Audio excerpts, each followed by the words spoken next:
विश्व के महानतम प्रभावशाली व्यक्तित्व वाले महात्मा गांधी, जिन्होंने सत्य और अहिंसा के सफल प्रयोग से भारत को ब्रिटेन से स्वतंत्रता दिलाने में महत्वपूर्ण योगदान दिया, इस वीडियो में हम भारत के राष्ट्रपिता कहे जाने वाले महात्मा गांधी की पृष्ठभूमि एवं उनसे जुड़े आधुनिक भारतीय इतिहास के इंपॉर्टेंट इवेंट्स तथा राष्ट्रीय स्वतंत्रता आंदोलन में गांधी जी के योगदान के सभी महत्वपूर्ण बिंदुओं को कवर करेंगे, जिनसे एग्जाम में सीधे सीधे प्रश्न पूछ लिए जाते हैं।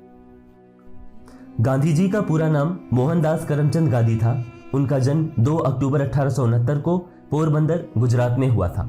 गांधी जी के पिता का नाम करमचंद गांधी, जिनका उपनाम कबा गांधी भी था, वो पोरबंदर, वांकानेर एवं राजकोट राज्यों के दीवान थे। ये तीनों गुजरात में पड़ते।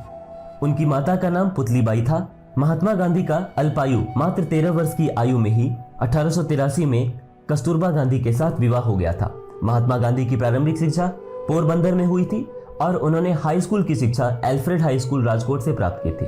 श्यामलदास आर्ट कॉलेज भावनगर में जनवरी से जून 1888 तक उन्होंने पढ़ाई की और the inner temple university college London से लॉ की पढ़ाई पूरी की, जिसे उस वक्त बैरिस्ट्री कहते थे। उनके प्रमुख शिष्यों में मैडलिन स्लैड, जो इंग्लैंड में पैदा हुई थी, और गांधी द्वारा उनको दिया गया नाम मीराबेन था, वो उनके प्रमुख शिष्य थी। 24 वर्ष की उम्र में 1893 ईस्वी में गांधी जी एक गुजराती व्यापारी दादा अब्दुल्ला के मुकदमे को लड़ने के लिए डरबन, जो कि दक्षिण अफ्रीका में पड़ता है, वहां गए थे। उसके बाद वे डरबन से प्रिटोरिया गए। रास्ते में ट्रेन के फर्स्ट क्लास का पास होते हुए भी उन्हें जनरल बॉगी में जाने को कहा गया, जिसको रेसिस्ट करने पर उन्हें पीटर मारिट्सबर्ग रेलवे स्टेशन पर ट्रेन से फेंका गया था। गांधी जी ने वहां पर नस्लों के भेदभाव की समस्या को गंभीरता से लेते हुए दक्षिण अफ्रीका में ठहरने का मन बनाया। गांधी जी ने नटाल इंडियन कांग्रेस की स्थापना दक्षिण अफ्रीका में 22 अगस्त 1894 ईस्वी में की थी और गांधी जी इसके ऑनररी सेक्रेटरी थे और अब्दुल्ला हाजी आदम झावेरी, जिनका नाम दादा अब्दुल्ला भी था, वो इसके प्रेसिडेंट थे। गांधी जी को त्याग की भावना गीता से प्राप्त हुई और उनके जीवन में थोरो, रस्किन और टॉलस्टॉय ने सबसे अधिक प्रभावित किया। महात्मा गांधी ने अपने दक्षिण अफ्रीका के प्रवास के दौरान जॉन रस्किन की पुस्तक अनटू दिस लास्ट पढ़ी थी।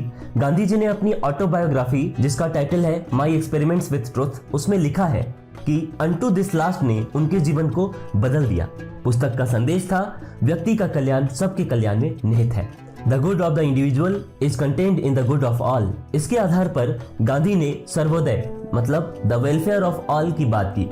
रस्किन से गांधी जी ने फिजिकल लेबर का आदर भी करना सीखा, मतलब शारीरिक परिश्रम का आदर करना सीखा। गांधी जी को थोरो से सिविल डिजोबीडियंस मतलब सविनय अवज्ञा और नॉन पेमेंट ऑफ टैक्स मतलब कर बंदी की प्रेरणा मिली। टॉलस्टॉय के ईश्वर का राज्य तुम्हारे भीतर है से गांधी जी बहुत प्रभावित हुए और यह उनके जीवन में नॉन वायलेंस और नॉन कोऑपरेशन मतलब असहयोग और अहिंसा का बेसिस बना।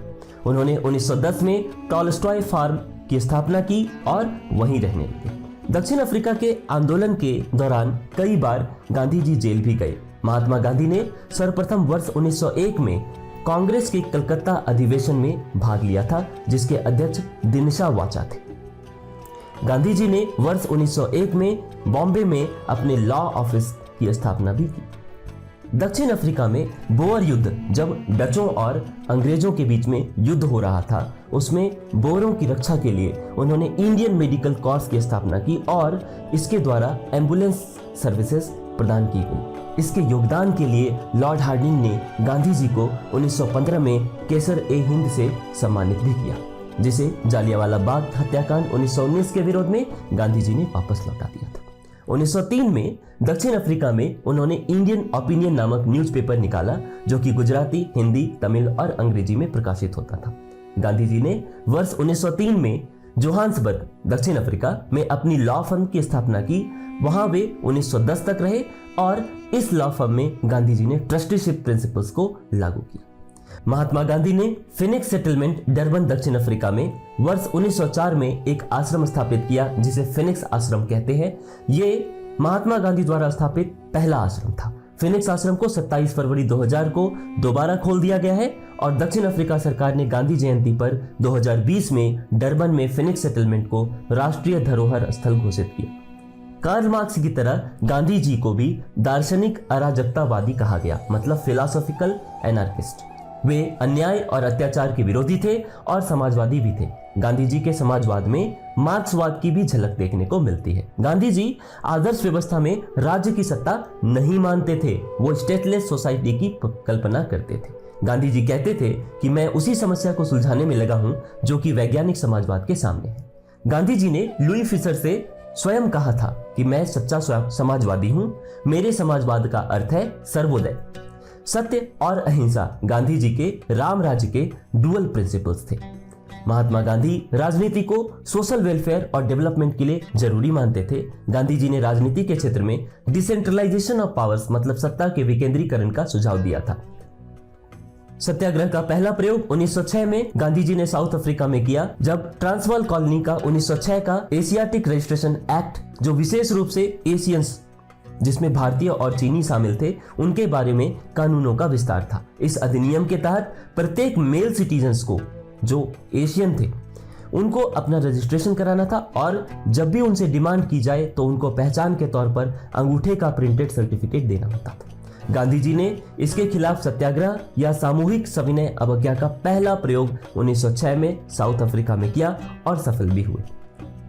1909 में उन्होंने हिंद स्वराज नामक बुक लिखी। स्वराज का मतलब गांधी जी के हिसाब से क्या था? स्वराज का मतलब था ग्राम पंचायतों को अपने गांव का प्रबंध और प्रशासन करने के लिए सक्रिय करना। गांधी जी की अर्थनीति सभी तरह के शोषण का विरोध करती है और गांधी जी इसको दूर करने के लिए ऐसी प्रणाली कायम करना चाहते थे जिसमें व्यक्ति अपने मौलिक प्रयत्न के द्वारा श्रम और कार्य कर सके।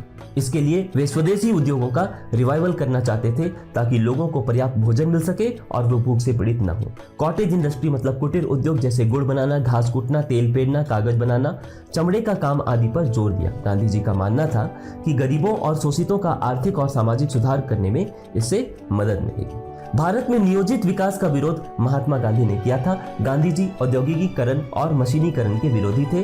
कुटीर और ग्रामीण उद्योगों का समर्थन करने के साथ साथ ग्राम को अर्थव्यवस्था की आधारभूत इकाई मानते थे गांधी जी। गांधीयन इनोवेशन जो है मतलब गांधी जी का नवाचार, उसका मतलब होता है कम निवेश से अधिक उत्पादन अधिक लोगों के लिए। गांधी जी श्रम को मतलब लेबर को असाधारण महत्व देते थे। वे कहते थे कि प्रत्येक से उसकी कैपेसिटी के अनुसार काम लेकर आवश्यकता अनुसार वेजेस दिए जाएं। गांधी जी ने फैमिली प्लानिंग मतलब परिवार नियोजन के लिए सर्वोत्तम उपाय आत्मनियंत्रण मतलब सेल्फ कंट्रोल बताया था। गांधी जी के अनुसार हिंसा का मोस्ट क्रूएल फॉर्म पॉवर्टी मतलब गरीबी है। गांधी जी ने सेवादन दक्षिण अफ्रीका में एक पारसी रुस्तम जी द्वारा खोले गए चैरिटेबल हॉस्पिटल में वॉलंटियर के रूप में अपनाया था।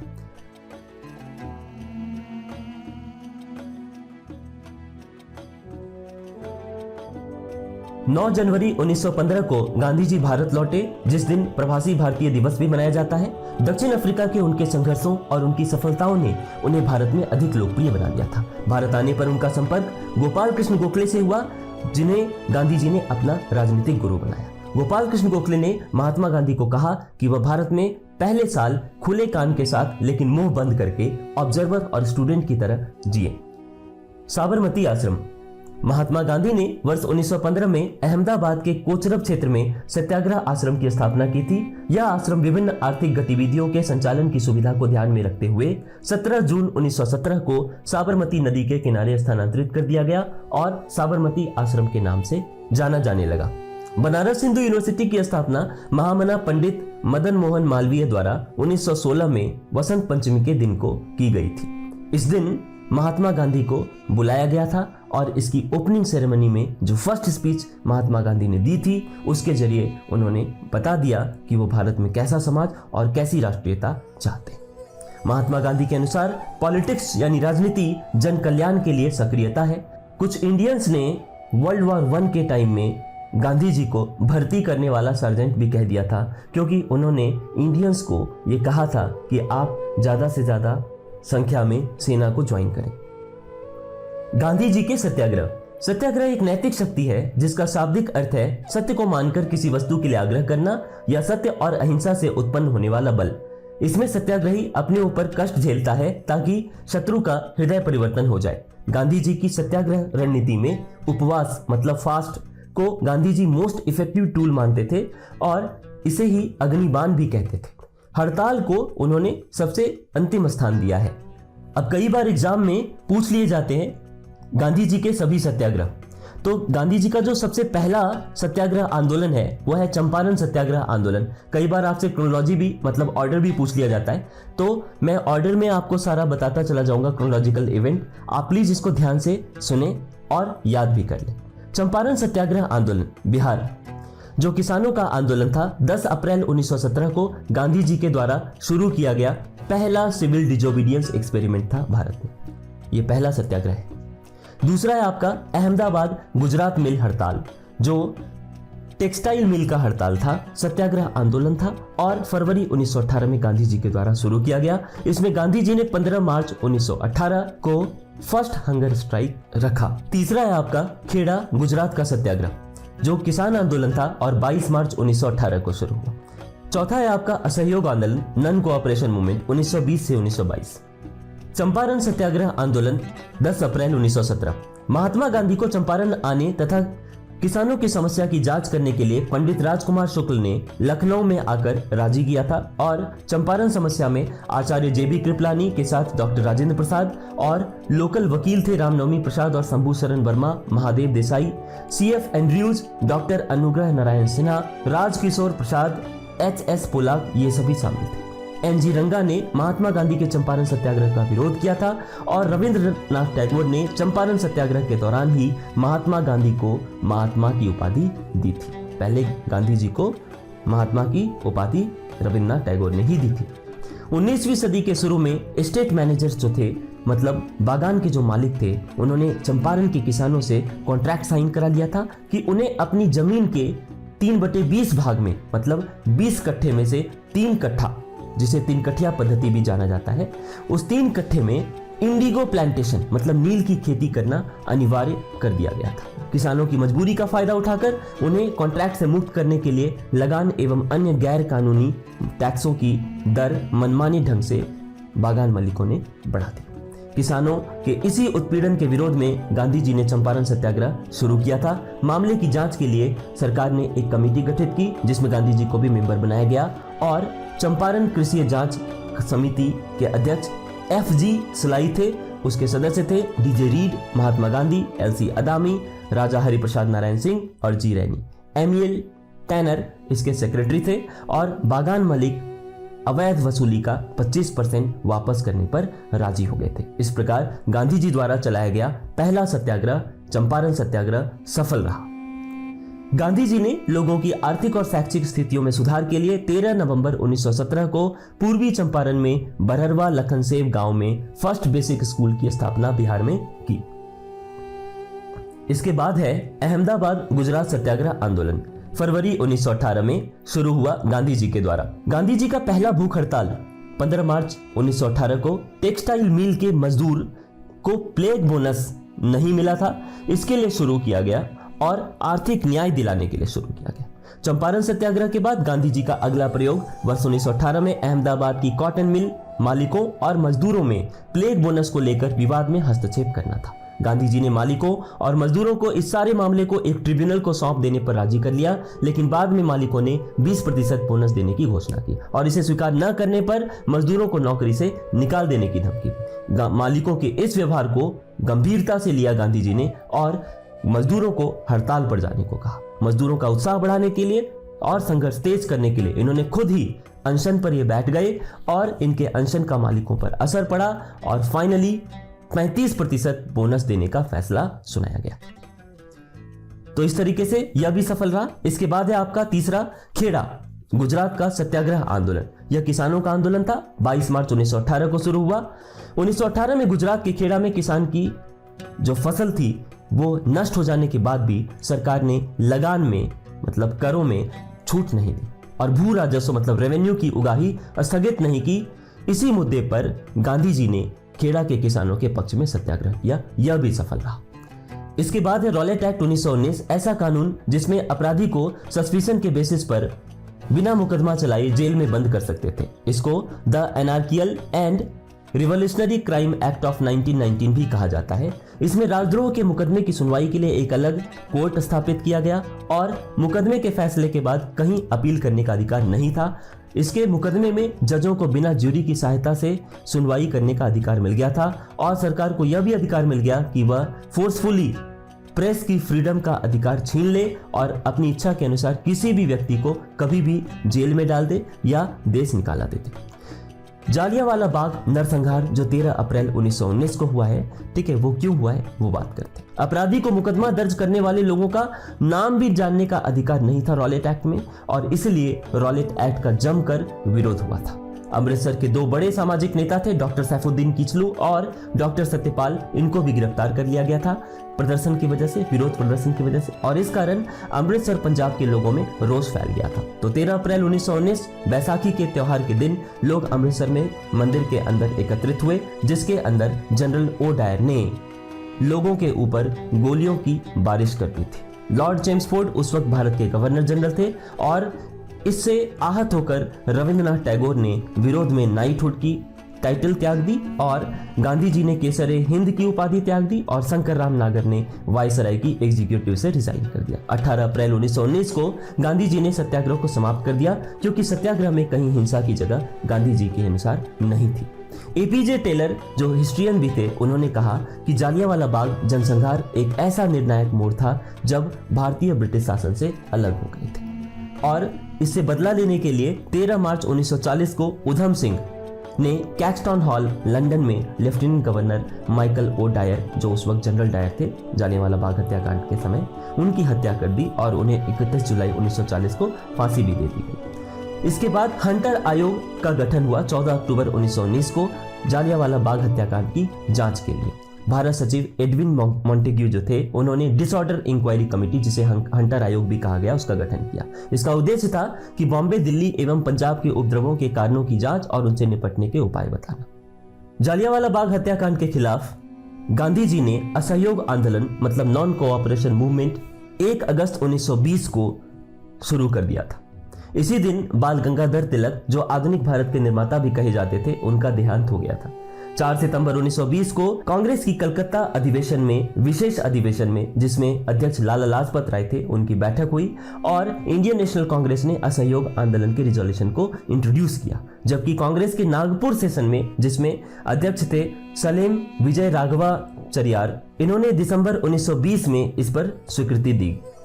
एनी बेसेंट ने असहयोग आंदोलन को मूर्खतापूर्ण विरोध कहा और जिन्ना ने इसी वक्त कांग्रेस छोड़ दिया। असहयोग आंदोलन में यह कहा गया कि जो लोग हैं वो ब्रिटिश सरकार के साथ सहयोग न करें। इसके साथ साथ ही खिलाफत आंदोलन जो 1919 से 1920 तक चला था, उसमें जिसे भारतीय मुसलमानों मोहम्मद अली और शौकत अली के नेतृत्व में शुरू किया गया था। इसमें मांग की गई थी कि तुर्की सुल्तान जो खलीफा थे, उसको तत्कालीन तुर्क साम्राज्य में मुस्लिम के पवित्र स्थान पर नियंत्रण रखे जाने का अधिकार मिले और जजीरत उल अरब मतलब अरब, सीरिया, इराक और फिलिस्तीन मुस्लिम संप्रभुता के तहत रहे और खलीफा को इस्लामी विश्वास की रक्षा के लिए पर्याप्त क्षेत्र छोड़ देना चाहिए। कांग्रेस ने इसका समर्थन किया और महात्मा गांधी ने मौका पाया और खिलाफत आंदोलन को असहयोग आंदोलन से जोड़ दिया, जिससे हिंदू और मुस्लिम यूनिटी बढ़ी रहे। लॉर्ड रीडिंग ने अप्रैल 1921 में गांधी जी से अपनी पहली मुलाकात के बारे में अपने बेटे को लिखा, mister Gandhi's religious and moral views are I believe admirable but I confess that I find it difficult to understand the practice of them in politics. मतलब राजनीति में गांधी जी के जो रिलीजियस और मोरल वैल्यूज हैं, जो बहुत ही एडमायरेबल हैं, वो जगह नहीं पाते हैं राजनीति। चौरी चौरा कांड 5 फरवरी 1922 को हुआ। इसमें किसानों की भीड़ ने चौरी चौरा जो गोरखपुर उत्तर प्रदेश में पड़ता है, वहां के पुलिस स्टेशन में आग लगा दी, जिससे 22 पुलिसमैन मर गए थे। इस घटना से आहत होकर गांधी जी ने 11 फरवरी 1922 को असहयोग आंदोलन वापस ले लिया। असहयोग आंदोलन के दौरान हजारों भारतीयों को जेल में डाल दिया गया और गांधी जी को भी मार्च 1922 में गिरफ्तार कर लिया गया था और राजद्रोह का आरोप लगाया गया। उनके मुकदमे को जज ब्रूमफील्ड ने सुना और 6 साल की कड़ी सजा सुनाई। मार्च 1923 में स्वराज पार्टी चित्तरंजन दास और मोतीलाल नेहरू ने इलाहाबाद जो आज का प्रयागराज है, उसमें 1919 का जो अधिनियम था, उसके प्रोविंसेस में इलेक्शन के जरिए सरकार में रहकर इंडिपेंडेंस पाने के उद्देश्य से स्वराज पार्टी उन्होंने बनाई थी। गांधी जी और चित्तरंजन दास के बीच बढ़ते हुए डिफरेंसेस को बाद में खत्म किया गया गांधी दास पैक्ट के द्वारा, जो नवंबर 1924 में हुआ। एक्चुअल में क्या था, गांधी जी फरवरी 1924 में हेल्थ ग्राउंड पर जेल से रिहा हो गए और नवंबर 1924 में गांधी जी, CR दास और मोतीलाल नेहरू ने एक ज्वाइंट स्टेटमेंट दी। इसे ही गांधीदास पैक्ट कहा जाता है, गांधीदास समझौता कहा जाता है। इसमें उन्होंने कहा कि विधानसभाओं के भीतर स्वराज पार्टी को कांग्रेस के नाम और इसके अभिन्न अंग के रूप में कार्य करने का अधिकार है। 1924 में बेलगाम कर्नाटक का जो कांग्रेस अधिवेशन है, वो महात्मा गांधी की अध्यक्षता वाला एकमात्र कांग्रेस सेशन था। बारदोली सत्याग्रह जून 1928 गुजरात में हुआ और यह एक प्रमुख किसान आंदोलन था जिसका नेतृत्व वल्लभ भाई पटेल ने किया था। वल्लभ भाई पटेल एक गांधीवादी थे और इसमें 22% लगान वृद्धि को घटाकर 6.03% कर दिया गया था। वहां की महिलाओं ने वल्लभ भाई पटेल को सरदार की उपाधि दी थी। बारदोली किसान संघर्ष के संदर्भ में गांधी जी ने कहा कि इस तरह का हर संघर्ष, हर कोशिश हमें स्वराज के करीब पहुंचा रही है और हम सबको स्वराज की मंजिल तक पहुंचाने में ये सीधे स्वराज के लिए संघर्ष से कहीं ज्यादा सहायक सिद्ध हो सकते हैं। गांधी जी के अनुयायियों में AN सिन्हा जो वकील थे, बृजकिशोर प्रसाद जो वकील थे, JB कृपलानी जो शिक्षक थे और राजेंद्र प्रसाद जो वकील थे, ये प्रमुख थे। साइमन कमीशन, जिसको इंडियन स्टैट्यूटरी कमीशन भी कहा गया, ये 1927 में आया। इंग्लैंड के PM स्टैनले बॉल्डविन के समय भारत सरकार अधिनियम 1919 के कामकाज को रिव्यू करने के उद्देश्य से 1927 में साइमन कमीशन का गठन हुआ। साइमन कमीशन 4 फरवरी 1928 को भारत आया था और लॉर्ड बिरकेनहेड ने इसे मुख्य रूप से तैयार किया था। लाला लाजपत राय सहित अन्य नेताओं ने इसका कड़ा विरोध किया और दिसंबर 1929 में कांग्रेस के लाहौर अधिवेशन में 2 बातें महत्वपूर्ण ली गईं। क्या क्या? एक तो जवाहरलाल नेहरू को प्रेसिडेंट के रूप में चुना गया जो कि युवा पीढ़ी का नेतृत्व करते थे और पूर्ण स्वराज यानी पूर्ण स्वतंत्रता की घोषणा की। 31 दिसंबर 1929 को जब नेहरू रिपोर्ट की समय सीमा समाप्त हो गई थी, जवाहरलाल नेहरू ने लाहौर में रावी नदी के किनारे भारत की स्वतंत्रता का झंडा फहराया और 26 जनवरी 1930 को पूर्ण स्वराज दिवस भी मनाया गया जिसे गांधी जी का समर्थन मिला था। 1929 में देश के उत्तर पश्चिमी भाग में मतलब नॉर्थ वेस्ट पोर्शन में खान अब्दुल गफ्फार खान, जिसे फ्रंटियर गांधी के नाम से भी जाना जाता है, उन्होंने खुदाई खिदमतगार, जिसे भगवान के सेवक कहते हैं, नामक एक शक्तिशाली अहिंसक आंदोलन का गठन किया जिसे रेड शर्ट के नाम रूप में भी जाना जाता है। सविनय अवज्ञा आंदोलन जो 6 अप्रैल 1930 से 31 तक और फिर 1932 से 34 तक चला, उसके बारे में जानते हैं। इसे सिविल डिजोबीडियंस मूवमेंट भी कहते हैं। ये एक प्रकार का सत्याग्रह है। गांधी जी ने सरकार के समक्ष 11 डिमांड्स रखे थे और उन्हें एक्सेप्ट या रिजेक्ट करने के लिए कहा था। ये मांगे थी, मुख्यतः मैं मांगे बता देता हूँ। सिविल सेवाओं तथा सेना के जो एक्सपेंडिचर है, खर्चे, उसे 50% तक की कमी और जो नशीली वस्तुएं हैं उनके सेल पर पूरी तरह रोक और CID पर सार्वजनिक नियंत्रण हो जाए या उसे खत्म कर दिया जाए और शस्त्र कानून में परिवर्तन किया जाए तथा भारतीयों को आत्मरक्षा के लिए मतलब सेल्फ डिफेंस के लिए हथियार रखने का लाइसेंस दिया जाए और सभी राजनीतिक बंदियों को रिहा कर दिया जाए। रक्षात्मक शुल्क लगाई जाए तथा विदेशी कपड़ों का आयात कंट्रोल हो जाए। लगान में 50% की कमी हो और नमक पर लगने वाला जो कर है वो समाप्त कर दिया जाए और नमक पर सरकारी एकाधिकार को भी खत्म किया जाए। लॉर्ड इरविन ने इस पर ध्यान नहीं दिया। तब गांधी जी ने दांडी यात्रा शुरू की। ब्रिटिश सरकार ने साल्ट पर भी टैक्स लगाना शुरू कर दिया था और केवल सरकारी विभाग को ही नमक के प्रोडक्शन पर एकाधिकार दे दिया, जिसकी वजह से लोगों ने इसका विरोध किया और गांधी जी ने सविनय अवज्ञा आंदोलन की शुरुआत नमक से ही शुरू की। ठीक है, तो दांडी यात्रा जिस दिन खत्म हुई मतलब 6 अप्रैल 1930 को, उसी दिन सविनय अवज्ञा आंदोलन की शुरुआत हो गई। 12 मार्च 1930 को गांधी जी साबरमती स्थित अपने आश्रम से 78 लोगों के साथ चले और 24 दिनों में 240 किलोमीटर की पदयात्रा 6 अप्रैल 1930 को दांडी पहुंचकर पूरी की और वहां समुद्र के किनारे एक मुट्ठी नमक उठाकर सॉल्ट लॉ मतलब नमक कानून तोड़ा। तंजावुर तमिलनाडु के तट पर सी राजगोपालाचारी ने त्रिजनापल्ली से वेदारण्यम तक की नमक यात्रा की। मालाबार में के कलप्पन, जिसे केरल गांधी भी कहा जाता है, उन्होंने कालीकट से पोयानूर तक नमक यात्रा की। असम में सत्याग्रहियों का एक दल सिलहट से बंगाल के नोवाखाली समुद्र तट पर नमक बनाने पहुंचा। आंध्र प्रदेश के विभिन्न जिलों में नमक सत्याग्रह के लिए शिविरम की स्थापना की गई। नमक कानून तोड़ने के अपराध में जवाहरलाल नेहरू को 14 अप्रैल को गिरफ्तार कर लिया गया।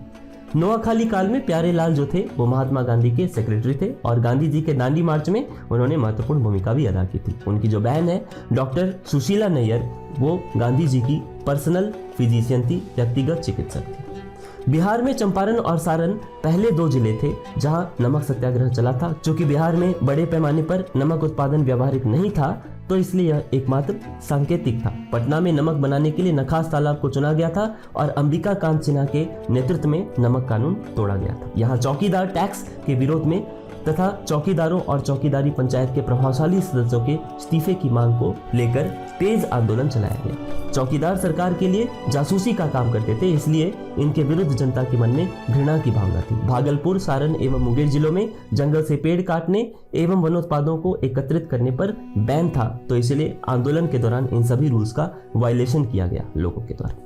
यूपी में लगान अदा न करने का अभियान चलाया गया तथा जमींदारों से सरकार को राजस्व न देने के लिए कहा गया। किसानों से भी जमींदारों को लगान अदा न करने का आग्रह किया गया। चूंकि अधिकांश जमींदार ब्रिटिश सरकार के प्रति वफादार थे, किसानों का लगान विरोधी आंदोलन ही विरोध प्रदर्शन का प्रमुख मुद्दा रहा।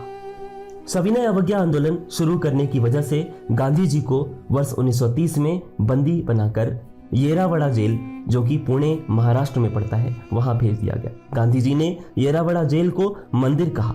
इस बीच एक 18 अप्रैल 1930 को घटना हुई चित्तगोंग, बांग्लादेश, जिसको चटगांव भी कहते हैं। सूर्य सेन के नेतृत्व में आंदोलनकारियों ने 2 सरकारी आर्मरी पर, मतलब शस्त्रागार पर धावा बोल दिया और प्रांतीय सरकार की स्थापना की घोषणा कर दी। अब गोलमेज सम्मेलन के बारे में बात करते हैं। साइमन रिपोर्ट की इनएडिक्वेसी के रिस्पॉन्स में ब्रिटेन की जो लेबर सरकार थी, उन्होंने 1929 में रामसे मैकडोनाल्ड के सत्ता में आने के बाद लंदन में गोलमेज सम्मेलनों की सीरीज को आयोजित करने का निर्णय लिया। ब्रिटिश सरकार ने 12 नवंबर 1930 को लंदन में फर्स्ट गोलमेज सम्मेलन, मतलब फर्स्ट राउंड टेबल कॉन्फ्रेंस बुलाई, लेकिन इसमें भारत के एमिनेंट पॉलिटिकल लीडर्स तब के नहीं थे, जैसे कि गांधी वगैरह नहीं थे। अंबेडकर, मोहम्मद अली जिन्ना, सर तेज बहादुर सप्रू, सर मोहम्मद जफरुल्लाह खां, वीएस श्रीनिवास शास्त्री, केटी पॉल और मीराबेन ये प्रमुख पार्टिसिपेंट थे जिन्होंने प्रथम गोलमेज सम्मेलन में भाग लिया था। गांधी जी को 26 जनवरी 1931 को जेल से रिहा किया गया और 5 मार्च 1931 को तेज बहादुर सप्रू और एमआर जयकर के एफर्ट से गांधी और इरविन के बीच दिल्ली में टॉक शुरू हुआ और 5 मार्च 1931 को गांधी इरविन समझौता, जिसे दिल्ली समझौता भी कहा जाता है, वह साइन हुआ। सरोजिनी नायडू ने गांधी और इरविन को 2 महात्मा, द 2 महात्मा कह दिया। इसमें मेन प्रोविजंस क्या थे? इसमें कहा गया कि गोलमेज सम्मेलन में कांग्रेस को इनविटेशन दिया जाएगा भाग लेने के लिए और हिंसा के आरोपी राजनीतिक बंदियों को छोड़कर बाकी को रिहा करना है और विदाउट सॉल्ट टैक्स नमक बनाने की अनुमति दी जाए और सविनय अवज्ञा आंदोलन के संबंध में जितने भी अध्यादेश जारी किए गए उनको वापस ले लिया जाए। इरविन के जो बायोग्राफर हैं जिन्होंने उनकी जीवनी लिखी है, एलन कैम्पबेल जॉनसन, उन्होंने गांधी इरविन समझौते में महात्मा गांधी के लाभों को सांत्वना पुरस्कार, मतलब कंसोलेशन प्राइजेस की संज्ञा दे दी और इसे एकमात्र सरेंडर कहा इरविन का। कांग्रेस का कराची अधिवेशन जो 29 मार्च 1931 को हुआ, वह गांधी इरविन समझौते को स्वीकृति देने के लिए ही आयोजित हुआ था। वल्लभ भाई पटेल इसके अध्यक्ष थे और इससे कुछ दिन पहले भगत सिंह, राजगुरु और सुखदेव को फांसी दी गई थी। इसकी वजह से गांधी जी के खिलाफ प्रदर्शन भी हुए, उन्हें काले झंडे दिखाए गए, क्योंकि गांधी जी से लोगों की अपेक्षा थी कि वे जो है गांधी इरविन पैक्ट पर साइन नहीं करेंगे जब तक कि भगत सिंह वगैरह को रिहा न किया जाए। अनेक भारतीय गांधी जी से नाराज थे और पंजाब नौजवान सभा ने भगत सिंह एवं साथियों को फांसी की सजा से न बचा पाने के लिए गांधी जी की आलोचना भी की। कांग्रेस ने इस अधिवेशन में फंडामेंटल राइट्स और नेशनल इकोनॉमिक प्रोग्राम्स और पूर्ण स्वराज की बात की थी। 14 अगस्त 1931 को बंबई में महात्मा गांधी से वार्ता के दौरान डॉक्टर भीमराव अंबेडकर ने कहा था कि इतिहास बताता है कि महात्मा गांधी क्षणिक भूत की भांति धूल उठाते हैं लेकिन स्तर नहीं उठाते। सितंबर से दिसंबर 1931 तक लंदन में सेकंड गोलमेज सम्मेलन, मतलब द्वितीय गोलमेज सम्मेलन हुआ, जिसमें गांधी जी ने भाग लिया। तब अंबेडकर ने कहा कि कांग्रेस जो है लोअर कास्ट को रिप्रेजेंट नहीं करती है। गांधी ने भारतीय राष्ट्रीय कांग्रेस का और सरोजिनी नायडू ने भारतीय महिलाओं का प्रतिनिधित्व इस गोलमेज सम्मेलन में किया था। इस सम्मेलन में गांधी जी के राजपुताना नामक जहाज में महादेव देसाई, मदन मोहन मालवीय, देवदास गांधी, घनश्याम दास बिरला और मीराबेन भी साथ थे। मोहम्मद इकबाल, मैसूर के सर मिर्जा इस्माइल दीवान, एस.के. दत्ता और सर सैयद अली इमाम ने भी गोलमेज सम्मेलन, जो द्वितीय गोलमेज सम्मेलन, उसमें भाग लिया था। विंस्टन चर्चिल ने तब गांधी जी को कह दिया था नेकेड सेडिशियस फकीर। यह सम्मेलन अनिर्णायक रहा और इसलिए गांधी जी जब भारत लौटे तो उन्होंने सिविल डिसोबीडियंस मूवमेंट मतलब सविनय अवज्ञा आंदोलन को फिर से शुरू कर दिया। ब्रिटिश ने कहा कि गांधी जी को कोई जन आंदोलन शुरू करने की अनुमति नहीं दी जाएगी और कांग्रेस की सद्भावना जरूरी नहीं है। अपनी पुस्तक इंडियन स्ट्रगल में जो 1934 में प्रकाशित हुई, सुभाष चंद्र बोस ने द्वितीय गोलमेज सम्मेलन में गांधी जी के रोल को लेकर लिखा कि यदि महात्मा गांधी तानाशाह स्टालिन मुसोलिनी या हिटलर जॉन बुल की भाषा में बोलते तो उन्हें सुना और समझा जाता और उनके सम्मान में सिर झुकाए जाते। सविनय अवज्ञा आंदोलन पुनः प्रारंभ किए जाने की घोषणा के बाद ही भारत के नए वायसराय जो विलिंगटन थे उन्होंने 31 दिसंबर 1931 को गांधी जी से मिलने से इनकार कर दिया। 4 जनवरी 1932 को गांधी जी को गिरफ्तार कर लिया गया और जेल भेज दिया गया। अप्रैल 1934 में गांधी जी ने सविनय अवज्ञा आंदोलन वापस लेने का डिसीजन ले लिया और यह आंदोलन ज्यादा लंबे समय तक इसलिए नहीं चल पाया क्योंकि गांधी जी और अन्य नेता जन प्रतिक्रिया को संगठित करने में पर्याप्त समय नहीं दे पाए और जनता का असंगठित और अपरिपक्व होना भी इसका मुख्य कारण था। इस बीच एक रैमसे मैकडोनाल्ड कम्युनल अवार्ड मतलब रैमसे मैकडोनाल्ड का सांप्रदायिक निर्णय जो 16 अगस्त 1932 का इवेंट है वो बहुत ही इंपॉर्टेंट इवेंट है, इसको ध्यान दीजिए आप। ब्रिटिश पीएम जो रैमजे मैकडोनाल्ड थे उन्होंने भारतीय मताधिकार समिति जिसे लुथियन समिति भी कहा जाता है उसके आधार पर सांप्रदायिक निर्णय की घोषणा की। उन्होंने कहा कि दलित वर्गों के लिए 78 सीटें रिजर्व की जाएंगी और माइनॉरिटीज मतलब अल्पसंख्यकों के लिए सेपरेट इलेक्ट्रेट होगी। तो इस तरह से दलित वर्ग और अल्पसंख्यक दोनों के लिए सेपरेट इलेक्ट्रेट और सीट्स जो है उन्होंने रिजर्व कर दी और यह फूट डालो और राज्य करो जो डिवाइड और रूल पॉलिसी थी अंग्रेजों की उसी की नीति का एक हिस्सा था। इसके बाद पूना पैक्ट होता है, पूना समझौता 24 सितंबर 1932 को। गांधी जी ने अंग्रेजों के सांप्रदायिक निर्णय जो अभी मैंने आपको बताया सांप्रदायिक निर्णय उसकी नीति का विरोध किया क्योंकि उन्हें लगा कि यह हिंदू समाज को बांट देगा। गांधी जी की डिमांड थी कि दलित वर्ग के प्रतिनिधियों का निर्वाचन आत्मनिर्वाचन मंडल के माध्यम से वयस्क मताधिकार के आधार पर होना चाहिए और अपनी डिमांड्स को एक्सेप्ट करने के लिए 20 सितंबर 1932 से गांधी जी आमरण अनशन में बैठ गए। 24 सितंबर 1932 को डॉक्टर अंबेडकर और अन्य हिंदू नेताओं के एफर्ट से सवर्ण हिंदुओं और दलितों के बीच अंततः समझौता हुआ और इसे ही पूना समझौता या पूना पैक्ट कहा जाता है। इसके अनुसार दलित वर्ग के लिए सेपरेट इलेक्ट्रेट समाप्त कर दिया गया और एग्जीक्यूटिव असेंबली में उनके सीट्स हिंदुओं के अंतर्गत ही सुरक्षित रखे गए। प्रांतीय विधानमंडलों में दलित वर्गों के लिए 147 सीटें अलोकेट की गईं, जबकि कम्युनल अवार्ड जो था आपका सांप्रदायिक पंचायत उसमें तो केवल 71 सीटें देने की ही बात की गई थी। जेल में ही रहकर गांधी जी ने सितंबर 1932 में अखिल भारतीय अस्पृश्यता विरोधी लीग का गठन किया और फरवरी 1933 में बहुत इंपॉर्टेंट है दोस्तों, इसको ध्यान से सुनेंगे। फरवरी 1933 में हरिजन नामक साप्ताहिक पत्र का प्रकाशन शुरू किया। अगर आपको वीडियो पसंद आ रहा हो तो प्लीज लाइक शेयर और सब्सक्राइब जरूर करें ताकि मैं हिस्ट्री पे जो और भी इंपॉर्टेंट इवेंट्स और सीरीज लेकर आऊंगा उनका रेगुलर अपडेट्स आप देख सकें और वीडियो को ज्यादा से ज्यादा तक लोगों से शेयर करें। जेल से निकलने के बाद गांधी जी सत्याग्रह आश्रम वर्धा आ गए थे क्योंकि 1930 में ही उन्होंने साबरमती आश्रम छोड़ दिया था और कहा था कि स्वराज मिलने के बाद ही वे साबरमती आश्रम अहमदाबाद में लौटेंगे। 7 नवंबर 1933 को वर्धा से गांधी जी ने अपनी हरिजन यात्रा जो नवंबर 1933 से जुलाई 1934 तक चली 20,000 किलोमीटर की यात्रा उन्होंने कंप्लीट की। इस यात्रा के दौरान गांधी जी ने खुद के द्वारा स्थापित संगठन हरिजन सेवक संघ के लिए फंड भी कलेक्ट किया था। इसका उद्देश्य था अनटचेबिलिटी को रिमूव करना, अनटचेबिलिटी समाप्त करना। उन्होंने कांग्रेसियों से रिक्वेस्ट भी किया कि गांव में हरिजनों के सामाजिक, आर्थिक, राजनीतिक और सांस्कृतिक उत्थान का काम करें। दलितों को गांधी जी ने सर्वप्रथम हरिजन कहा।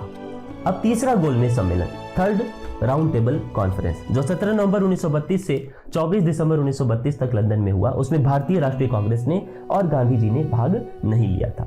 चौधरी रहमत अली जो है उसमें उन्होंने भाग लिया और मुसलमानों के लिए विशेष रूप से भारत से बनाई गई नई जमीन, नई टेरिटरी पाकिस्तान का प्रस्ताव रख दिया था। इस सम्मेलन में भाग लेने वाले मुस्लिम नेता मोहम्मद अली, आगा खान, फजलुल हक और जिन्ना थे। अगर आपसे क्वेश्चन पूछा जाता है कि तीनों गोलमेज सम्मेलनों में किसने भाग लिया था, तो डॉक्टर BR अम्बेडकर और तेज बहादुर सप्रू ने भाग लिया था। तीनों गोलमेज सम्मेलनों के आधार पर मार्च 1933 में एक व्हाइट पेपर मतलब श्वेत पत्र बनाया गया। उसमें रिकमेंडेशंस लिखी गई और इस पे बाद में संसद पे बहस भी हुई और भारत के लिए एक नया एक्ट बनाने के लिए संयुक्त चयन समिति का गठन किया गया। इस चयन समिति ने फरवरी 1935 में एक ड्राफ्ट बिल पेश किया जो कि जुलाई 1935 में भारत सरकार अधिनियम 1935 मतलब गवर्नमेंट ऑफ इंडिया एक्ट 1935 के रूप में लागू किया गया। भारत की स्वाधीनता के समय गांधी जी कांग्रेस के सदस्य नहीं थे और 1934 में ही गांधी जी ने कांग्रेस से इस्तीफा दे दिया था और फिर वे कभी कांग्रेस के फॉर्मल सदस्य नहीं बने। गांधी जी ने कहा था कि जो नैतिक दृष्टिकोण से गलत है वह राजनीतिक दृष्टिकोण से कभी सही नहीं हो सकता है। गांधी जी कहा करते थे कि गलत साधन हमें कभी भी सही उद्देश्य तक नहीं ले जाते। गांधी जी ने विदेशी वस्त्रों को नष्ट करने को राष्ट्र के आत्मसम्मान से जोड़ते हुए कहा था कि विदेशी वस्त्रों की बर्बादी ही उनके साथ सर्वोत्तम व्यवहार है। ब्रिटिश निर्मित उत्पादों का गांधी का बहिष्कार प्रभावी हुआ क्योंकि ब्रिटेन भारत को एक बड़ा निर्मित वस्तुओं का बाजार समझता था। गांधी जी के विदेशी वस्तुओं के बहिष्कार के कारण देसी वस्तुओं के उत्पादन तथा बिक्री को काफी प्रोत्साहन मिला। त्रावणकोर जो केरला में है वहां अनटचेबिलिटी के विरोध में वाईकॉम मंदिर प्रवेश सत्याग्रह आंदोलन 1924-25 में TK. Madhavan, Periyar, EV. Ramaswamy, KP. Keshav Menon और के. केलप्पन जिसको केरला गांधी भी कहते हैं उनके लीडरशिप में शुरू किया गया। इसमें गांधी जी ने प्रत्यक्ष रूप से भाग नहीं लिया लेकिन यह गांधीवादी आंदोलन है।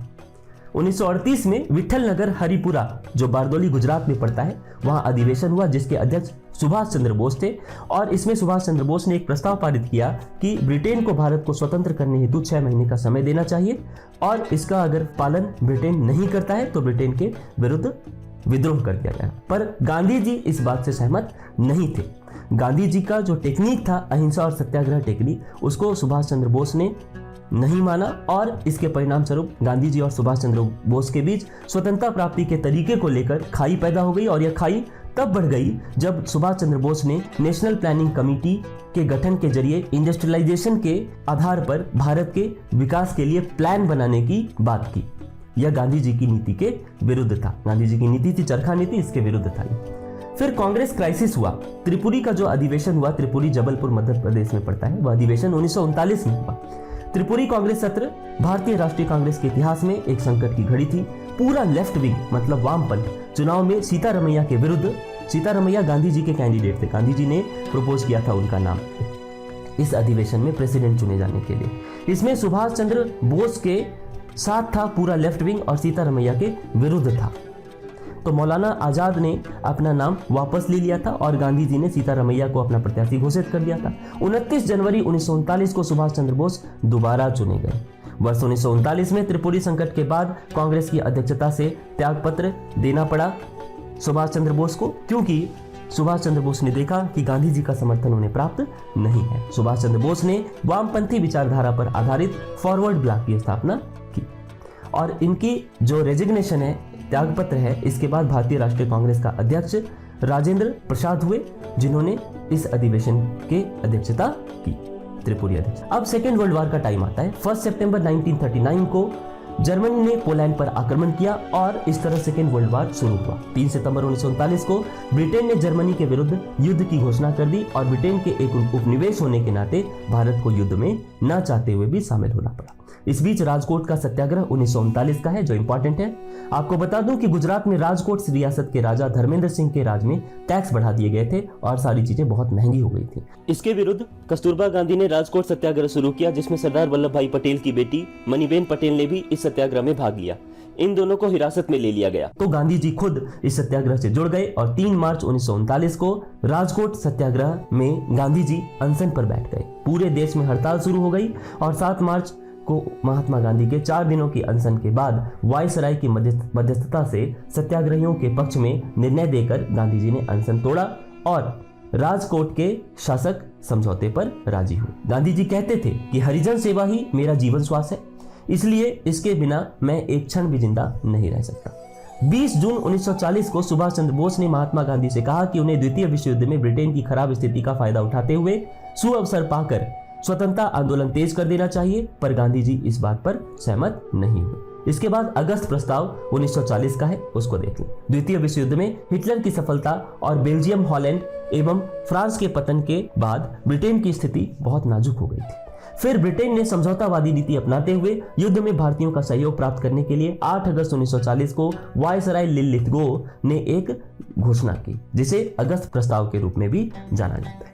इसके मेन प्रोविजंस थे भारत के लिए डोमिनियन स्टेटस, युद्ध सलाहकार परिषद में भारतीयों को भी रखना, वायसराय की कार्यकारिणी परिषद का विस्तार, युद्ध के बाद संविधान सभा का गठन जिसमें भारतीय अपने सामाजिक, आर्थिक एवं राजनीतिक धारणाओं के अनुरूप संविधान का निर्माण कर सकेंगे, और अल्पसंख्यकों को भी यानी मिनॉरिटीज को भी आश्वस्त कर दिया गया कि सरकार ऐसी किसी संस्था को शासन नहीं सौंपेगी जिसके विरुद्ध सशक्त मत हो।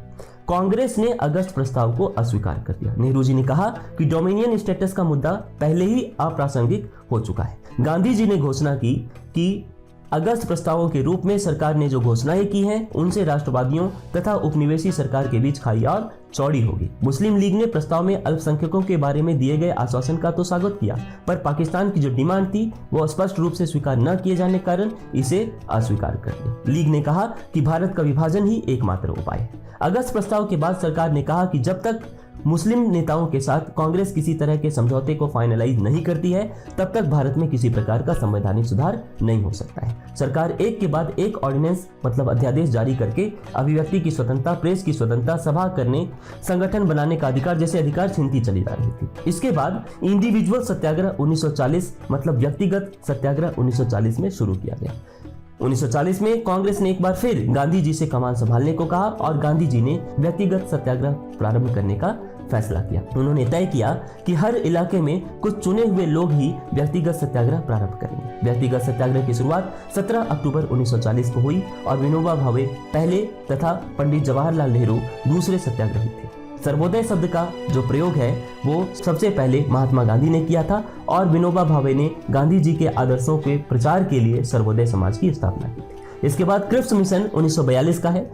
अगस्त प्रस्ताव की विफलता के बाद विंस्टन चर्चिल जो पीएम थे ब्रिटिश सरकार के, उन्होंने क्रिप्स मिशन को भारत में भेजा। मार्च 1942 में सर स्टैफोर्ड क्रिप्स द्वितीय विश्व युद्ध में भारतीय नेताओं का सपोर्ट पाने के लिए भारत आए और भारत को डोमिनियन स्टेटस देने की फिर से बात की। कांग्रेस ने प्रस्ताव को खारिज कर दिया क्योंकि वह एक स्वतंत्र जिम्मेदार सरकार चाहती थी, वो कोई डोमिनियन स्टेटस नहीं चाहती थी। इसमें रक्षा और सुरक्षा के महत्वपूर्ण क्षेत्रों और संवैधानिक प्रमुख की भूमिका सहित पूर्ण शक्तियां भी चाहती थी। प्रांतों के अलग यूनियन बनाने के अधिकार के खिलाफ थी कांग्रेस। गांधी जी ने इन प्रस्तावों को कहा कि ये विफल बैंक पर पोस्ट डेटेड चेक है। गांधी जी ने इन प्रस्तावों को विफल बैंक पर पोस्ट डेटेड चेक करार दिया। भारत छोड़ो आंदोलन इसके बाद शुरू होता है 1942 को। क्विट इंडिया मूवमेंट कहते हैं। क्रिप्स मिशन के फेल हो जाने पर वर्धा में 14 जुलाई 1942 में हुई कांग्रेस की समिति की बैठक जिसकी अध्यक्षता अबुल कलाम आजाद ने की थी, इसमें महात्मा गांधी सहित अन्य नेताओं ने भाग लिया और भारत छोड़ो नामक प्रस्ताव पारित किया। 8 अगस्त 1942 को बॉम्बे में अखिल भारतीय कांग्रेस कमेटी के सेशन में गांधी जी ने भारत छोड़ो आंदोलन लॉन्च किया तथा गोवालिया टैंक मैदान, जिसे अब अगस्त क्रांति मैदान भी कहा जाता है, वहां डू और डाई मतलब करो या मरो का नारा दिया गांधी जी ने। स्वतंत्रता आंदोलन की ग्रैंड ओल्ड लेडी कहे जाने वाली अरुणा असफ अली ने भारतीय ध्वज भी फहराया इस वक्त, और इस प्रकार भारत छोड़ो आंदोलन पूरे भारत में फैल गया। भारत छोड़ो का नारा यूसुफ मेहरली जो मुंबई के मेयर, समाजवादी और ट्रेड यूनियनवादी भी थे, उन्हीं के द्वारा भारत छोड़ो का नारा गढ़ा गया था और यह वही व्यक्ति हैं जिन्होंने साइमन गो बैक का नारा भी गढ़ा था। 2 अक्टूबर 1943 को गांधी जी के बर्थडे पर बैंकॉक थाईलैंड से अपने प्रसारण में सुभाष चंद्र बोस ने गांधी जी की प्रशंसा करते हुए कहा कि भारत के प्रति महात्मा गांधी द्वारा दी गई सेवाएं एवं बलिदान अद्वितीय और अतुलनीय हैं, जिसके लिए उनका नाम हमारे राष्ट्रीय इतिहास में स्वर्णाक्षरों से लिखा जाएगा। गांधी जी ने बोस के लिए लिखा कि देश के प्रति आपका प्रेम और आजादी की प्राप्ति के लिए दृढ़ निश्चय अदम्य एवं विलक्षण है, आपकी सजगता पारदर्शी है। 6 जुलाई 1944 को सुभाष चंद्र बोस ने सिंगापुर से आजाद हिंद रेडियो पर बोलते हुए गांधी जी को संबोधित किया। भारत की स्वाधीनता का आखिरी युद्ध शुरू हो चुका है। राष्ट्रपिता, भारत की मुक्ति के इस पवित्र युद्ध में हम आपका आशीर्वाद और शुभकामनाएं चाहते हैं। महात्मा गांधी को इस तरह सबसे पहले फादर ऑफ द नेशन राष्ट्रपिता सुभाष चंद्र बोस ने ही कहा था। कैबिनेट मिशन योजना 1946। 26 जुलाई 1935 को ब्रिटिश के क्लेमेंट इटली की सरकार ने भारत सचिव लॉर्ड पैट्रिक लॉरेंस को 19 फरवरी 1946 को भारत में संवैधानिक सुधारों के लिए कैबिनेट मिशन को दिल्ली भेजने को कहा। यह 24 मार्च 1946 को दिल्ली आया और मौलाना अबुल कलाम आजाद कैबिनेट मिशन के भारत आगमन के समय भारतीय राष्ट्रीय कांग्रेस के अध्यक्ष थे। इसके अध्यक्ष लॉर्ड पैट्रिक लॉरेंस थे और अन्य 2 सदस्य स्टैफोर्ड क्रिप्स जो अध्यक्ष थे बोर्ड ऑफ ट्रेड के और एवी अलेक्जेंडर जो नौसेना मंत्री भी थे। कैबिनेट मिशन ने त्रिस्तरीय शासन की व्यवस्था का सुझाव दिया, प्रांतों के छोटे अथवा बड़े गुट बनाने के अधिकार की पुष्टि की तथा प्रांतों को ABC 3 श्रेणियों में बांटा। 16 मई 1946 के कैबिनेट मिशन के प्रमुख प्रस्ताव निम्नलिखित हैं। कौन कौन देख लीजिए। भारत की एकता बनाई रखी जाए, मुस्लिम लीग की पाकिस्तान की मांग ठुकरा दी, भारत एक संघ होगा जिसमें ब्रिटिश प्रांत तथा देसी रियासतें भी शामिल होंगी, संविधान सभा का गठन प्रांतीय विधानसभाओं तथा देसी रियासतों के प्रतिनिधियों द्वारा हो।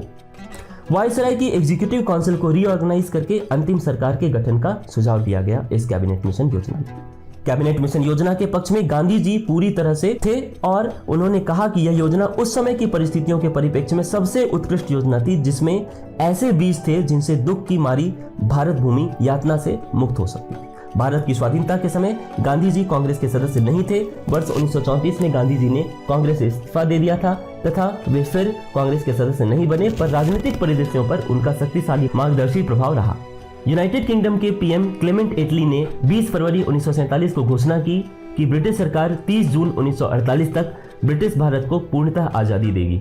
15 अगस्त 1947 को भारत देश आजाद हुआ और माउंटबेटन ने गांधी जी को वन मैन बाउंड्री फोर्स की उपाधि दी तथा कहा जो काम 50,000 हथियारबंद सिपाही नहीं कर सकते थे वह काम गांधी जी ने कर दिखाया। गांधी जी का जो लास्ट फास्ट था वो दिल्ली में 13 जनवरी 1948 को हुआ, जो कल्चरल और मोरल सेंसिबिलिटी के लिए रखा गया था। 30 जनवरी 1948 की शाम को नई दिल्ली स्थित बिरला भवन में नाथूराम गोडसे ने गांधी जी को गोली मार दी। उनकी मृत्यु पर भारत के तत्कालीन प्रधानमंत्री पंडित जवाहरलाल नेहरू ने कहा था, हमारे जीवन से प्रकाश चला गया है, हमारे चतुर्दिक अंधकार ही अंधकार है, मैं नहीं समझ पा रहा हूँ कि आपसे क्या कहूँ और कैसे कहूँ। राष्ट्रपिता जिन्हें हम प्यार से बापू कहते थे हमारे बीच नहीं रहे। दिल्ली के राजघाट में गांधी जी की समाधि बनाई गई। कुछ इंपॉर्टेंट बुक्स हैं गांधी जी के जो एग्जाम में कई बार पूछ लिए जाते हैं। ठीक है, ग्रीन पैम्पलेट जो 15 अगस्त 1896 को राजकोट से प्रकाशित किया गया। हिंद स्वराज जो 1909 में गुजराती भाषा में लिखा गया। और माई एक्सपेरिमेंट्स विथ ट्रुथ जो उनकी ऑटोबायोग्राफी है 1925 से 1929 के बीच प्रकाशित हुई। सत्याग्रह इन साउथ अफ्रीका उन्होंने जेल में 1923 से 24 के बीच लिखी। और इंडिया ऑफ माई ड्रीम्स 15 अगस्त 1947 को इसका पहला एडिशन प्रकाशित हुआ। कुछ वीकली न्यूज़पेपर्स हैं जिनका इंग्लिश एडिशन पहले प्रकाशित हुआ। इंडियन ओपिनियन 1903 जिसका publication office Phoenix south Africa में था। फर्स्ट एडिटर इसके मनसुखलाल नजर थे। हरिजन जो 11 फरवरी 1933 को फर्स्ट इशू इसका पूना से शुरू हुआ। यंग इंडिया जो 1919 में शुरू हुआ। नवजीवन जो पहला गुजराती न्यूज़पेपर था 7 सितंबर 1919 को शुरू हुआ। कुछ पर्सनैलिटीज जो गांधी जी से जुड़े थे और उनसे संबंधित क्वेश्चंस भी पूछ लिए जाते हैं एग्जाम में, जैसे कि जमनालाल बजाज जिनका जन्म जयपुर में हुआ। वो कपड़ा व्यापारी, बैंकर और कांग्रेसी सामाजिक कार्यकर्ता और महात्मा गांधी के निकट सहयोगी भी थे।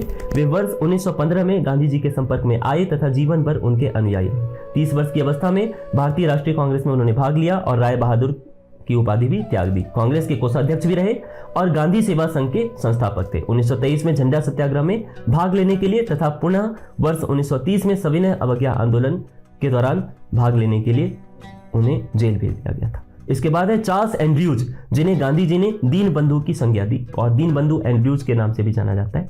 सेंट स्टीफेंस कॉलेज में दिल्ली में वो प्रिंसिपल थे। वे दक्षिण अफ्रीका के फिनिक्स फार्म में गांधी जी के साथ रहे थे।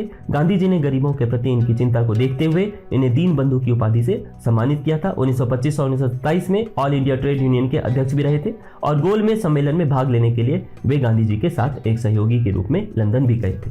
महादेव देसाई को प्लेटो टू गांधी सोक्रेट्स भी कहा जाता है। तो दोस्तों ये था आज का वीडियो। अगर आपको वीडियो पसंद आया तो प्लीज लाइक, शेयर और सब्सक्राइब जरूर करें। Thank you. जय हिंद।